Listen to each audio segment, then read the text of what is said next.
ndaxte diggante àjjuma ba waxtu wi ñuy waxtaane daanaka taw bi dakkul wala bu dakkee tamit yàggul li mu yàq ci dëkk bi kenn xamul nu mu toll waaye tamit yóbbu na gën gaa néew juróomi bakkan bari na ci yoo xam ne nag yàlla borom bi moo ko def mais am na ci yoo xam ne population yi seen bopp soo ko dégloo dañ naan ne lii état wu Sénégal moo ñu teg bokk na ci ñi ne fi nga xam ne fa lañ wax ne fa la saxaar gi jaar muy TER dinañ ci waxtaan léegi waxtaan également ci ñi nga xam ne zone yi ñu dëkk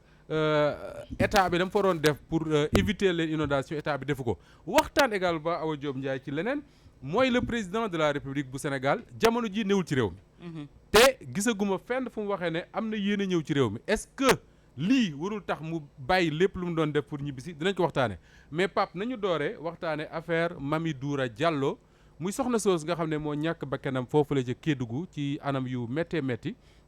li ci bees mooy tey jii xamle nañ ne ñett ñi ci jàppoon muy gynécologue bi ak ñaari collaborateur am benn anesthésiste ak benn infirmier ñu ne ñibbi nañ seen kër li ko waral mooy dañ leen a placé sous contrôle judiciaire si j'ai bien compris di leen topp pour homicide involontaire Pape bi nga déggee nouvelle boobu ban analyse nga ciy def waaw Moustapha jërëjëf encore gannaaw bi ñu jaalee kii nga xam ne moo ci ñàkk soxnaam ak doomam massawu personnel médical bi xam nga lii rek day firndeel liñ fi waxoon keroog ci ajuma penco mooy bi ñu lii déggee bi ñu jàngalee bi ñu fi Issa jàngalee communiqué wu procureur de la République en même temps jàngal ñu communiqué bi nga xam ne moom la les médecins defoon en attendant commission bi nga xam ne ministère de la santé ci boppam yónni na ko pour ñu jéem a dem xool lu fa xew keroog ajuma ñi ngi doon fàttali ni que le procureur de la République de Kédougou est allé trop vite en besogne mooy maanaam moom communiqué bi nga xam ne moom la génnee yemul rek ci communiqué moom daf ko chargé ba nga xam ne dafa niroog réquisitoire c'est-à-dire réquisitoire mooy la nga xam ne procureur bu taxawee à la barre wala di saisir juge d'instruction pour maanaam mu inculper nit la muy wax moom keroog communiqué bi mu def noonu la ko defee mooy maanaam dafa mel ni jour boobu mu ngi ci salle de tribunal doon def réquisitoire am mais tey ñàngat bi ñu ciy ñàngat encore une fois mooy yi nu mel bu amee nañu bàyyi di jéem a nax sénégalais yi naan dañuy taf yëngal mooy maanaam xool le maillon le plus faible ne nañ ko sanctionner rek le temps sénégalais yi fàtte après on revient encore à la même situation situation bi nga xam ne moo am Kédougou macha allah amoon na fii nga xam ne mooy Linguère amoon na moo fi Louga amoon na fi nga xam ne tamit mooy Tivaouane li ñu gis au bout du compte malgré tolle bi nga xam ne moom la ci les procureurs defoon yëpp fu mu mujj mooy que ñooñu ñu jàppoon ñoom ñëpp mujjee nañ leen bàyyi donc encore une fois je dis que il faut que cette gestion sensationnelle bi nga xam ne moom la nit ñi tàmm di ko def loolu warul la justice. Est-ce que le procureur tombewul sur le coup de l'émotion c'est-à-dire que ñu présenter ko un dossier comme ça ak anam yi nga xam ne noonu la ñaari dee yi amee émotion boobu jàpp ko ba mu yaakaar ne moom ci baar ba la nekk pour def réquisitoire am xaw ma noo ko waxee. waaw mun na nekk mais encore une fois Moustapha le procureur c'est le maître des poursuites c'est l'avocat de la société. xam nga Sénégal nag dañu tàmm benn affaire d'ailleurs ça commence à être récurrent ça commence à être répétitif mooy que le procureur de la République Sénégal bu génnee di wax rek. mooy c'est à charge. alors que le procureur il est là à charge et à décharge. c'est-à-dire il est là pour toute la société. donc li ni mel mooy gestion émotionnelle boobu nga soulever. il faut que ñii nga xam ne ñooy acteurs de la justice ñu moytu ko. il faut que également ñi nga xam ne ñooy yëngu ci enquête ci wàllu enquête muy police ak gendarmerie parce que Moustapha gestion émotionnelle boobu dugal na ay nit kaso pour un rien. gestion émotionnelle boobu yàq na ay famille pour un rien. donc loolu il faut que ñu koy moytu mooy que ñoom ils ont le temps c'est-à-dire ils ne sont pas pris par des délais yi nga xam ne mun na leen permettre ñu jël doomu jàmbur nii rek ne dañ koy placer sous mandat de dépôt. xoolal le cas d'espèce tey jii bu ñu xaaroon le rapport produit par le ministère de la santé. est-ce que tey jii ce procureur ne sortirait pas grandi de cette épreuve là. voilà. d'accord alors di nuyu 1149 personnes yi nga xam ne ñoo nekk jamono ji di ñu seetaan ak fu ñu ko nekkee nag ci àdduna bi bokk na ci ki nga xam ne 2350 autant pour moi kii Daouda Sy mi awa naa ko wax boppam de mu ne bonsoir Awa Diop Ndiaye ma préféré kii mu ne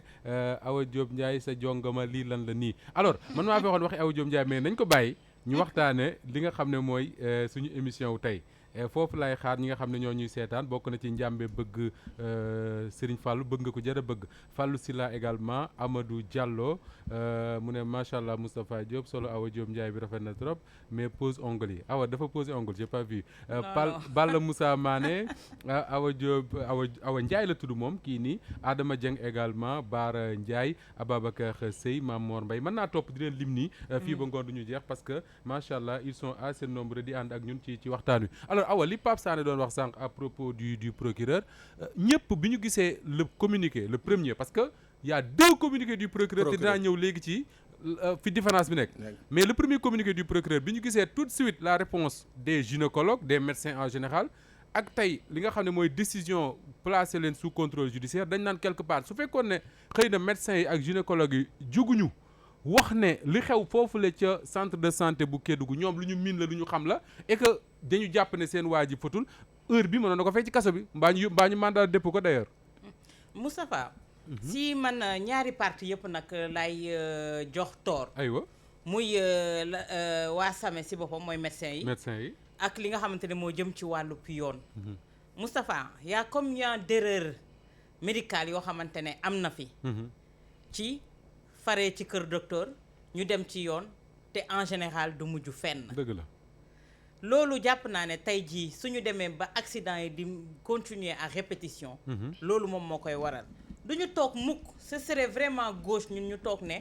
médecins yi ñoom ñoo am tort. ñu jékki-jékki toogaat ne justice moo am tort. ku ci nekk da nga am sa liggéey anam goo xamante ne moo koy defee tey dama bëgg wax ne médecins yi dañu am ordre. ordre des médecins pour mu arbitrer ñoom ci médecins yi la. dëgg la mais boobu ba léegi bi ay njombe di xew boobu ba léegi Moustapha ndax dégg nga ordre des médecins. waaw xam nga ordre des médecins ñoo fi toogoon kaas ne ay mag ñoo fa nekk dañuy war a def alternance générationnelle. ñu def ko. ba jël ndawu médecins yi indi leen teg leen. tey jii chaque fois que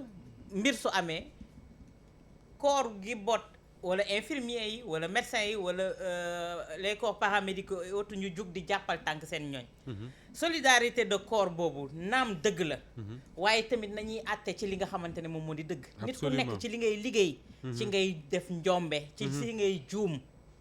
mun nañu jàpp ne du tayeef yaa ngi koy wax ci ñaari communiqué yi nga xam ne procureur génne na ko. benn bi muy homicide volontaire bi mu njëkk a wax. beneen bi muy homicide involontaire. si seen liggéey mun nañu ne du homicide volontaire ndax nit ku nekk sooy jógee sa kër di dem di faji ñaanoo yàlla am bakken bu rot si sa ay loxo. mukk mais des fois également. mun nañ leen jox naam benn circonstance atténuante mooy surmenage am na ci ñoom. mooy manque d'effectif am na ci ñoom. ngay def liggéeyu benn nit di def liggéeyu juróomi nit. rawatina ci zone yu reculé yooyu. dëgg la mais loolu itam du ñàkk ne ñu wax li nga xamante ne nag moom moo ci am. ay erreur day am naam. procureur itam man je peux dire qu'il est allé trop vite en besogne. Trop vite. En 24 heures nga taxañ un dossier tu te fais une idée. gaawantu génne communiqué c'était pas son rôle. Il devait prendre un peu de hauteur pour étudier le cas. bu boobaa su waxee. par rapport la du ci fës. ñii suñu génnee di def seen solidarité de corps génn. du ñu wax ne amuñu ci droit. man je déplore chaque fois que su lii amee ñoom ñëpp ñu jug ne waruñu sanctionner seen ay ñooñ. sanction war na am. war na am. sanction war na am. mais ku nekk à équidistance ba nga xamante ne suñuy teg dara di ko àtte. dina doon ci loo xamante ne kenn du ci am lam-laamee. ordre des médecins également. moom mi leen chapeauté ñoom ñëpp. Moustapha. ordre des médecins waxuma boobu ba léegi. ñaata accident ñoo fi am est-ce que tu as entendu l'ordre des médecins li ma doon wax Pape Sané keroog. te chaque fois je le répète ma ne leen corps yi nga xamante ne ñoo prêter serment rek ñooy problème mu Sénégal. oui waaw am na ko wax keroog ne te ñoo bàyyi prêter serment. Diène Ba moom dafa gis ne war nañu trouver beneen moyen de sanction contre les médecins fautifs plutôt que di leen envoyer en prison bon voilà Pape est-ce que quelque part également Awa mi ngi wax le communiqué bu SAMES. communiqué yeneen syndicat wu médecins yi sax wala boog personnel de santé bi c'est des syndicats naturellement ils défendent les intérêts di ñi nga xam ne ñooy seen ay adhérents. mais est-ce que le communiqué du procureur bu njëkk ba ak détails yi nga xam ne moom la doon joxe nekkul li yombal trop nu ñu koy waxee sax déconstruire thèse bi mu njëkkoon a joxe parce que même profane bi da koy lire xam ne procureur bi Awa Diop wax na ko sànq il est allé trop vite en besogne. waaw Moustapha xam nga déjà ci même affaire bi. ñu génne ci 2 communiqués yi nga xam ne dañu wute. oui moom ci boppam moo déconstruire moom li nga xam ne accusation yi nga xam ne moom daf ko porté woon. mais dama ne Moussa Ba. ci cas yi ni mel nii ñi nga xam ne mooy les enquêteurs yoon moo leen def obligation c'est-à-dire du question sax ñoom seen kiiw bopp mais yoon le code de procédure pénale moo leen def obligation ñuy sukkandiku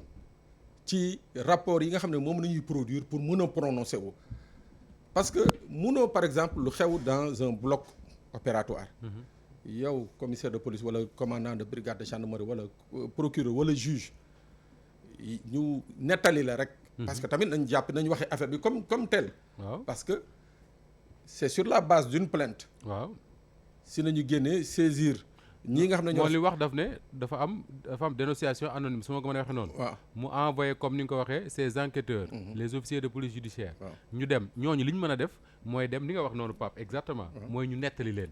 dem leen ñu wax leen ne lii ak lii moo fa am boroom kër gi wax ñeneen wax c'est sur cette base là que le procureur defee li mu def son communiqué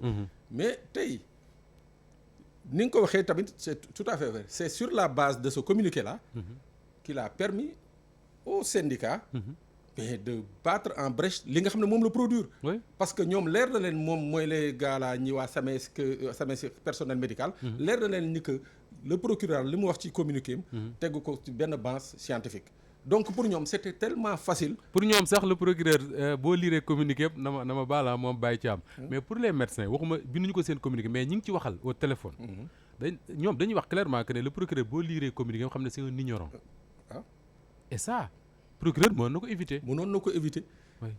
éviter moo tax ma ne la c'est communiqué boobu moo may sañ-sañ moo may doole syndicats yi même seen mission la de protéger leur personnel mais moo leen may doole ñu déconstruire avec une logique inédite li nga xam ne accusation yi la nga xam ne moom la procureur wax mais tey jii je dis encore une fois là on semble revenir à la raison parce que bu ñu demee ba nga xam ne produire na un deuxième communiqué daal di les chefs d'inculpation yu mu jàppoon mu dindi ko teg ko ci suuf après il va plus loin jox leen ce qu'on appelle demander à ce qu'on leur accorde la liberté le contrôle judiciaire et ça bu ñu leen ko accordé c'est pas. mais est-ce que du déjà foofu la problème amee may nuyu bu baax Lamine Ndaw ma nga ca marché Sokone di la nuyu ñëw waa marché bi yëpp alors est-ce que quelque part du foofu le procureur njëkk a enfin disons pas fauté mais foofu la njëkk a juumee mooy un premier communiqué boo xam ne ñi ngi wax homicide volontaire vendredi ci guddi tard dans la soirée l'émission Jàkkaarloo par exemple bu TFM ñu lire fa beneen communiqué où on parle de homicide involontaire c'est pas la même chose voilà est-ce que du foofu le procureur njëkk waaw moo ne foofu c'est la faille que bi nga xam ne moom moo ko ubbi erreur la wala waaw mais c'est la Moustapha des fois bu ñu fàtte ne réew mi waaw pression tamit day am ci yenn dossiers yi de waaw et quand tu entends le ministre de la santé génn man tey dayaa toog foofu di laaj mais dama lay laaj ministre de la santé moom tamit li muy wax ne mi ngi jàppal tànk médecin yi est-ce que il est dans son rôle d'accord parce que ministre de la santé teguñu ko pour muy protéger médecin yi il est le ministre de la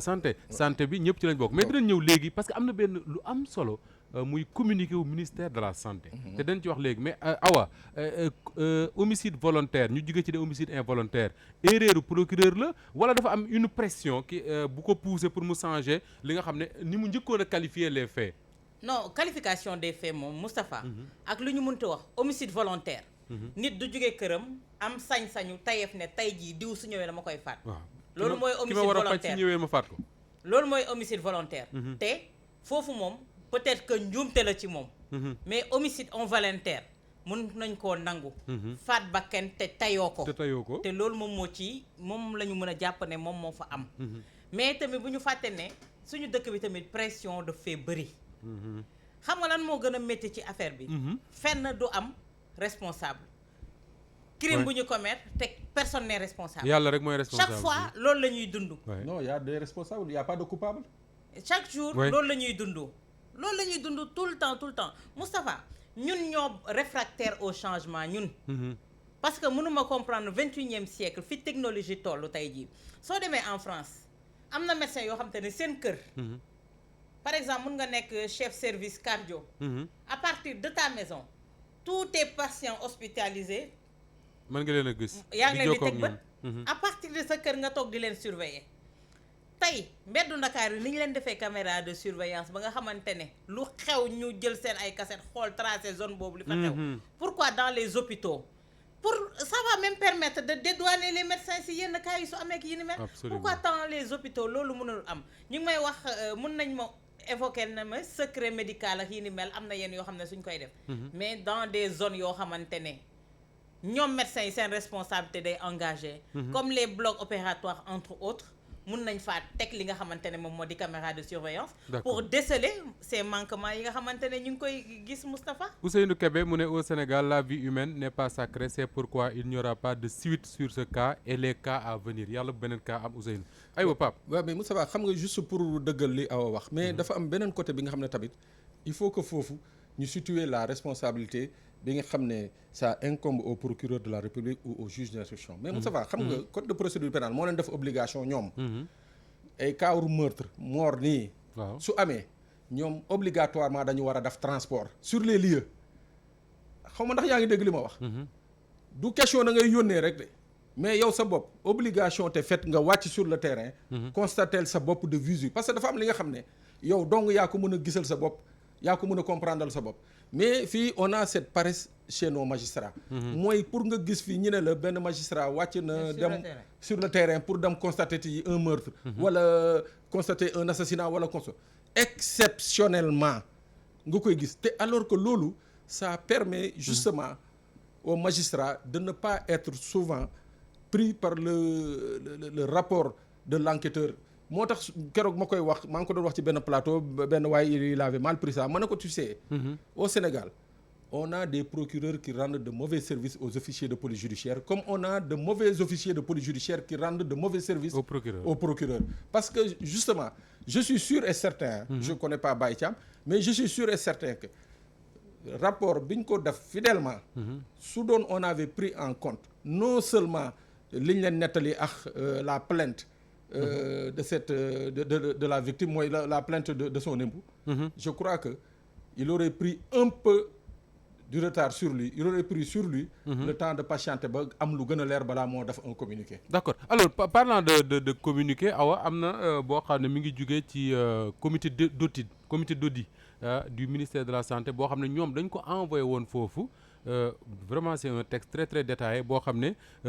mission bi ministre moo ko fa yónnee ñu xool lan moo xew mais li am solo ci li ñu wax mooy bi ñu rencontré ñi ñu war a rencontré yëpp ku def constat yi ñu def yëpp ba pare soo leen liiree moom mooy personnel ba fa nekkoon foté wuñu te xam naa ne c'est sur la base de ça que le ministre de la santé di soutenir ak di défendre les médecins est-ce que d'accord nga ak ñoom wala boog le procureur dafa waroon a xaar bañ def ñoom seen audit boobu ba pare muy doog a def liggéeyam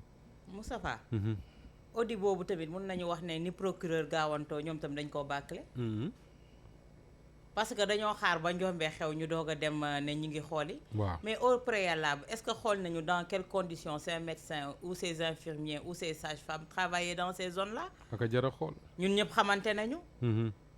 zone boo xamante ne pour nga am échographie c'est tout un problème si jigéen boo xamante ne dafa war a ëmb di imbi ñu war koo gëstu xool ko akay dëgg pourquoi y a pas de responsable pourquoi ñoom ñu dem def seen audit jàpp ne est-ce que tey jii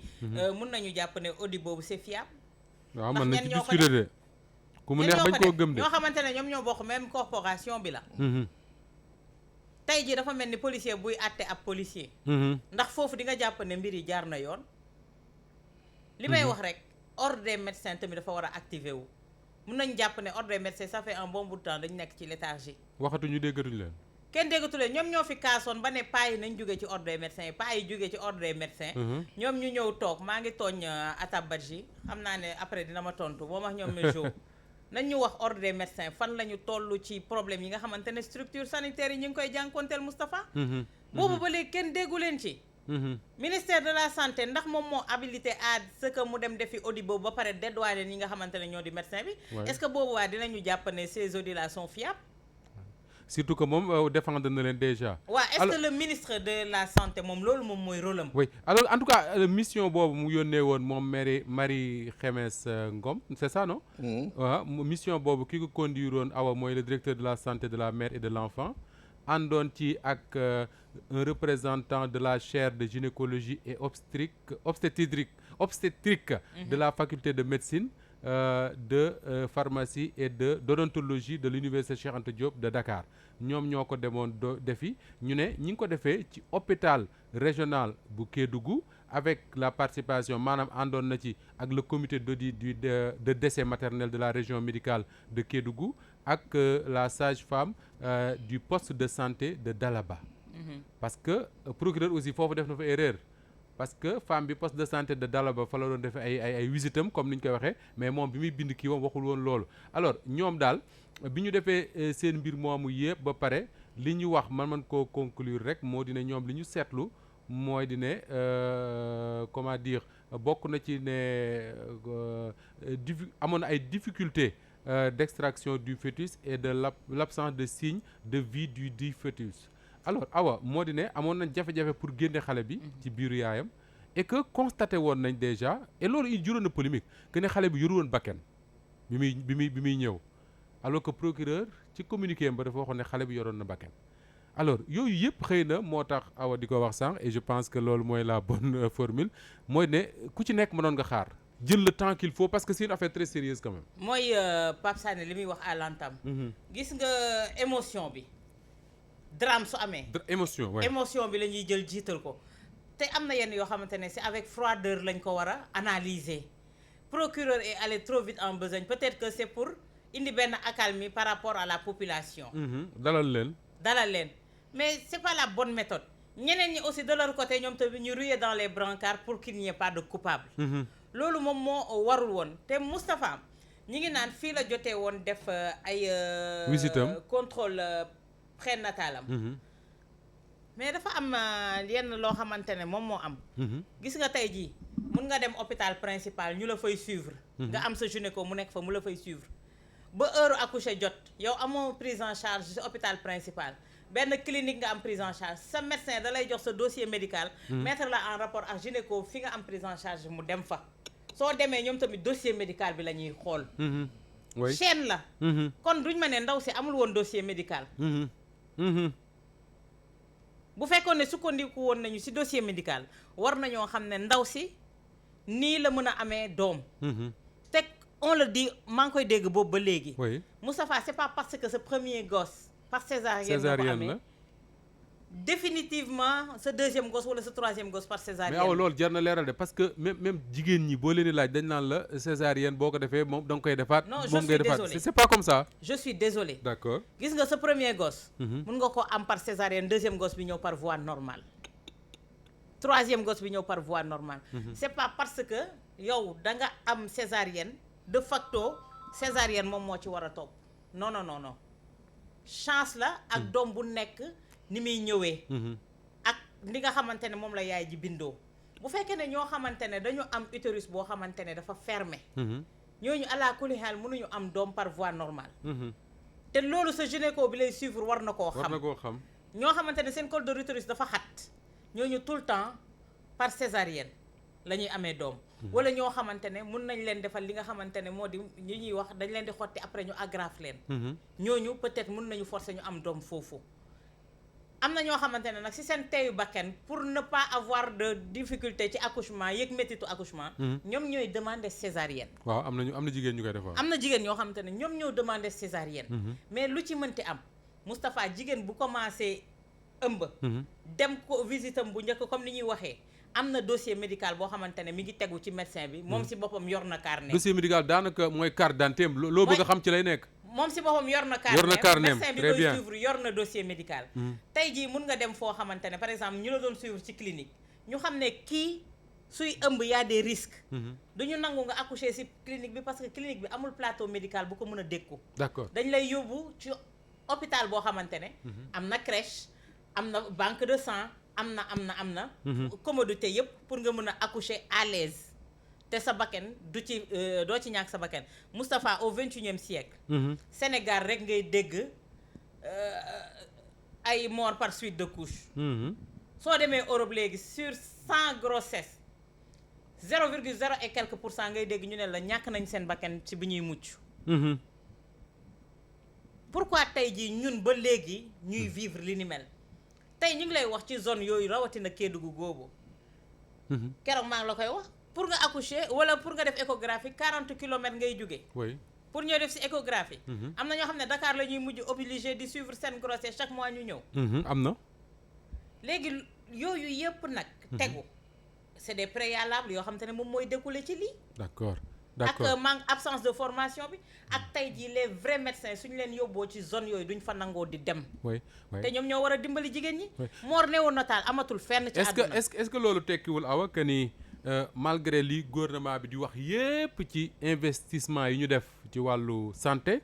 tabax ay l'hôpital man romb naa l'hôpital ba ca Touba ne ci yoonu Daaru Musti bi keroog samedi ci guddi mais hôpital Pape boo fa rombee macha allah da nga na hôpital bii moom moo ngi ci Europe yeeg regayam mais lii xew Kédougou te Kédougou am hôpital bu mel noonu est-ce que quelque part tekkiwul ne état bi c'est bien mi ngi investir mais dafa juum ci investissement ba dafa war a fexe xëy na ba lii Awa Diop Ndiaye wax mu mën nekk que les médecins yi nga xam ne ñoo ne ci Ndakaaru gi ñu mën a servir fépp ci Sénégal parce que ñuy yeewoo Kédougou ak ñuy yeewoo fii ci Almadies c'est les mêmes Sénégalais qui ont les mêmes droits.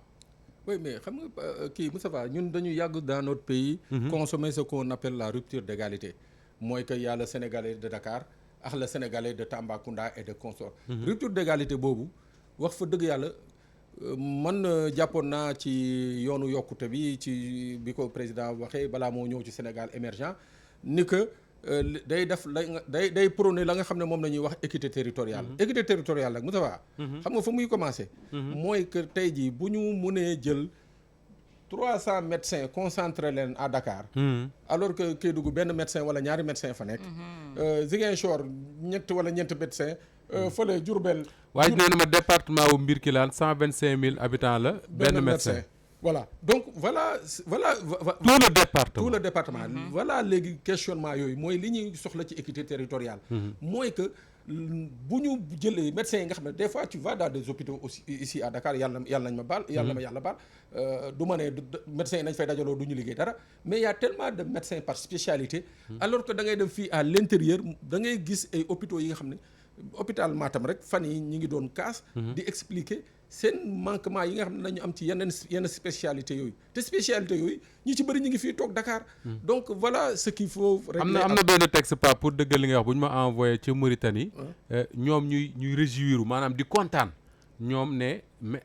bu njëkk seeni malade dañ daan jéggi di dem Sénégal ñu leen fay faje mais léegi dañoo seet ne Sénégalais yi ñooy jéggi dex gi dem Mauritanie pour faju ji mais Moustapha est-ce que xam nga benn affaire tey ñoom ñu koy rafetlu lool mais ma wax la benn affaire tey ñun ñu ngi deltu ginnaaw te yëguñu ko non dellu nañu gannaaw bu baax mais ma wax la benn affaire ne ko baax na ma wax la benn affaire Moustapha tey jii boo demee en Mauritanie en Nouakchott sur 100 pharmacies les 90 pharmaciens ay sénégalais nañu. ay sénégalais lañu. nga dem dans leurs hôpitaux leur hôpitaux surtout leur plateau privé là. cliniques yi consort. waaw mais y a que nos médecins fii ñoom nañu jëlee fii yóbbu leen Mauritanie donc tey jii vraiment lii Mame Birame di wax mooy formation bi au niveau de la faculté de médecine bi nga xam ne dañu jël privilégié ay étrangers di leen ko jox. vraiment c'est le moment où ñu préserver un quota pour les étudiants sénégalais parce que on en a besoin Moustapha xoolal Mbirkilaan boobu ñuy wax 125 000 âmes benn médecin mais xoolal yeneen département mais pourquoi du ñu aider les médecins sénégalais yi nga xam ne xëy na dañuy doog a génn ak yooyu encourager leen jox leen peut-être je ne sais pas des subventions ou je n'en sais vraiment rien pour ñu mën a installer des cliniques ci dans l'intérieur du pays parce que da ngay dem ci région ci dëkk yu bari ci biir réew mi dañ lay taggal clinique naan la clinique gu diw day nangam ak nangam mais boo gëstoo ba gëstu ki moom clinique bi di fa faj et tout mais du médecin. souvent c'est des infirmiers wala yu demee noonu ñoo koy gérer. Moustapha. oui nga Pape nga baal ma dagguma la gis nga fii. waaw y a des médecins yoo xamante ne ils sont dans nos hôpitaux. publics. waaw soo demee ñu lay faju dañ la naan waaye soo kiiwee maa ngi clinique sàngam. mais bien sûr détourné la de l'hôpital public pour yóbbu la dans leur clinique yi nga xamante ne ñoom foofu la ñuy consulter. ak a am Awa Diop ak a am. mais man daal Moustapha pour résumer. ñu jeexal ci foofu. dama ne. il faut une réforme sérieuse de l'hôpital public. gis nga la réforme bi nga xam ne moom la ñu imposé woon Abdou Diouf. wane na ses limites. mooy que les hôpitaux là au stade actuel c'est des hôpitaux yi nga xam ne c'est conçu pour permettre au personnel médical de s'enrichir. mais pourtant Pape xaw ma yow yaa ko doon fàttali la dernière fois xaw ma. Pape Macky Sall président Macky Sall. ni mu pensé woon la santé au Sénégal. mais loolu mënoo ko bañ a rafetlu. voilà mais à la pratique on se voit que du li mu def. c'est l'inverse. oui waaw c'est l'inverse mais je dis que maintenant il faut repenser l'hôpital public. parce que hôpital public bi ni mu mel nii bul fàtte bi ñu koy modifier bi ñuy modifier le code de la santé mu ngi tombé Abdou Diouf était dans la pente creuse di wàcc. Donc il avait le couteau à la gorge, il avait accepté justement la modification de l'hôpital public. Mais tey jii hôpital public boo ko xoolee mooy ça profite plus au personnel médical. C'est-à-dire ils sont devenus extrêmement riches et l'hôpital est devenu extrêmement pauvre. Les patients n'en parlons pas. xam naa dinañ ñëwaat mais une dernière question Pape, homicide involontaire souvent am na ku ma koy envoyé léegi di ma ko laaj da ngay gis sax oto nga koy dawal mbëkk nit ci tali bi mu faatu ñu ne homicide involontaire mais duñ la placer sous contrôle judiciaire dañ lay mandat de dépôt bien sûr. est-ce que amul moo tax ma ne la am na pression. Si non c'est-à-dire c'est ça l'homicide involontaire. On considère que homicide involontaire mooy la nga xam ne daf nga am na te teyoo ko bakkan daanu ji. mais néanmoins comme bakkan am na ñàkk na ci rek dañ lay placer sous mandat de dépôt. D'habitude dañ lay juger en flagrant délit tëj la à une peine de sursis. Voilà. D'accord Pape Sané ñu ngi koy jaajëfal baax di ci profité d'ailleurs di ñaanal imam Alioune Badara Ndao yàlla may ko wér fëgg boppam ba mën a ñibbi ci njabootam parce que ci suba bi ma yeewoo ba léegi maa ngi gis plusieurs messages à travers les réseaux sociaux ñuy wax ci feebaram ak yooyu àdduna noonu la dund ak feebar ñoo ànd moom imam Ndao nit ku baax la di taxaw ci mbiri askan wi saa su ne fii ci Walfadjri ñëw na fi ay yoon ñu koy ñaanal bu baax a baax yàlla na yàlla fëgg boppam may ko wér ba mu dellu ci njabootam continuer di jàngale alxuraan di jiite ci jàkkaam joojule yor njabootam ni mu ko bëggee imam Alioune Badara Ndao di féliciter également tous les Sénégalais yi nga xam ne ñoo mobilisé wu ñii ci ay ñaan ñii ci ay koppar yu ñu jële seen poos ngir taxawu ko moom imam Alioune Badara Ndao moomule awa Caaroy Azur nga dëkk de mbaa ndox mi nanguwu ko Caaroy kañ fi mu nekk nii moom wax dëgg j'ai vu des images de Caaroy